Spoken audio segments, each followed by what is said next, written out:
পরস্ত্রীকে সঙ্গে নিয়ে এসে গ্রামের নির্জন এলাকায় রাতের অন্ধকারে জন্মদিন পালন করতে গিয়ে ধরা খেল ধূপগুড়ি শহরের বিবাহিত যুবক যুবতী। গ্রামের পরিবেশ নষ্ট হচ্ছে বলে অভিযোগ এলাকাবাসীর। শেষে পুলিশের হাতে তুলে দিল গ্রামবাসীরা। ঘটনায় চাঞ্চল্য ছড়িয়েছে ধূপগুড়ির দক্ষিণ গোসাইরহাটের পটরের স্কুল সংলগ্ন এলাকায়। এলাকাবাসীরা জানান, দুই যুবক যুবতী অন্ধকারে রাস্তায় ঘোরাঘুরি করছিল। প্রথমে যুবককে জিজ্ঞাসা করতেই যুবতীকে রেখে পালিয়ে যাওয়ার চেষ্টা করে, কিন্তু পালিয়ে যাওয়ার সময় ধান খেতে বাইক সহ পড়ে যায় যুবক। পরে গ্রামবাসীরা আটক করে। প্রথমে তারা নিজেদের স্বামী স্ত্রী পরিচয় দেয়, কিন্তু পরিচয়পত্র চাইলেই হিমশিম খায় যুবক যুবতী। ঘটনার খবর পেয়ে ছুটে আসে যুবতীর স্বামী। এরপর যুবতীর স্বামী অভিযুক্ত যুবককে উত্তম মধ্যম দেওয়া শুরু করলে গ্রামবাসীরা যুবককে বাঁচায়। যদিও যুবতী জানায় সেই যুবককে ভালোবাসে।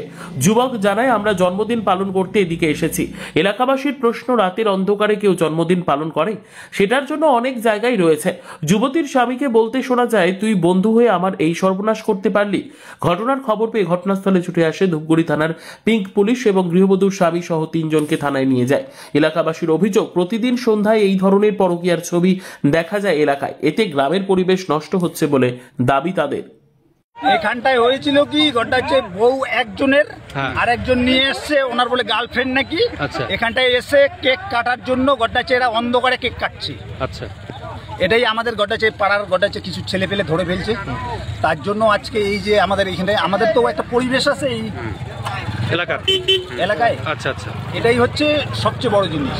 তো পরে আপনারা কি শুনলেন যে ও নিজের বউ না?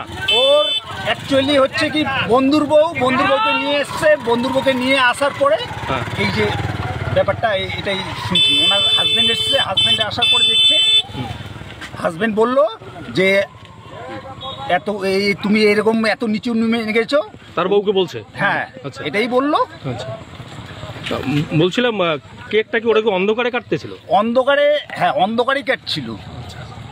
আমাদের পাড়ার কিছু ছেলে দেখে ফেলেছিল। দেখার পরে ঘটনা হচ্ছে ওদেরকে যখনই ধাওয়া করেছিল তখনই এই যে রোয়া খেতে পড়ে গেছে, ধান খেতে পড়ে গেছে বাইকটা, তখন আর পালাতে পারেনি। তারপর থেকেই ঘটনা হচ্ছে এইখানটায় একটু জনরোষ তৈরি হয়ে গেছে। অ্যাকচুয়ালি ব্যাপারটা হচ্ছে কি, আমাদের এই যে পাড়ায় এরকম কোনো এই ব্যাপারগুলো আমরা তো কোনোদিন মেনে নিতে পারবো না।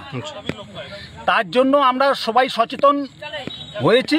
আমরা এই কোনো যদি এইরকম কেস দেখি তাহলে আমরা ঘটনা স্টেপ নিব। তারপর কি ঘটনাস্থলে পুলিশ আসলো? হ্যাঁ, পুলিশ এসছে। পুলিশ আসার পরে ঘটনা ছেলে আর মেয়েকে নিয়ে চলে গেল।